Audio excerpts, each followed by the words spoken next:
কুড়িগ্রামের উলিপুরে চিকিৎসার ব্যয়ভার মেটাতে না পেরে ৩৫,০০০ টাকায় নিজের ৩ দিন বয়সী কন্যাকে দত্তক দিতে বাধ্য হয়েছেন মা। শিশুটির নাম খাদিজাতুল কোবরা। ঘটনাটি ঘটেছে উপজেলার থেতরাই ইউনিয়নের দরিকেশ্বরপুর গ্রামে।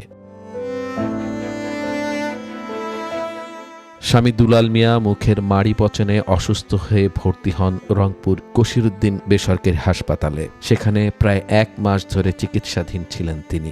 বাচ্চাটা আমি ডক্টর দিছি, আমি চিকিৎসা করতে গেছি মেডিকেলতে আসতে পারি নাই। ওই ডক্টর দেওয়ার পর ওখান থেকে টাকা নিয়ে মেডিকেলে দিয়ে তারপর সেদিন আমি আসছি।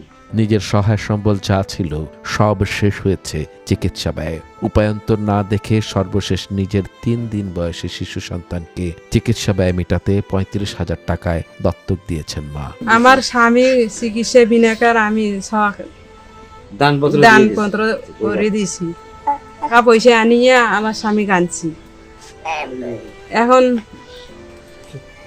ওটা থেকে যে আনতে পারি না, এই কারণে বিদেশ করছি, পোষানি দিছি, দিয়ে ওই টাকা আনিয়ে আমাকে আনছি। এদিকে উপজেলা প্রশাসন পরিবারটির পাশে থাকবে বলে জানিয়েছেন উলিপুর উপজেলা নির্বাহী কর্মকর্তা মোহাম্মদ আতাউর রহমান।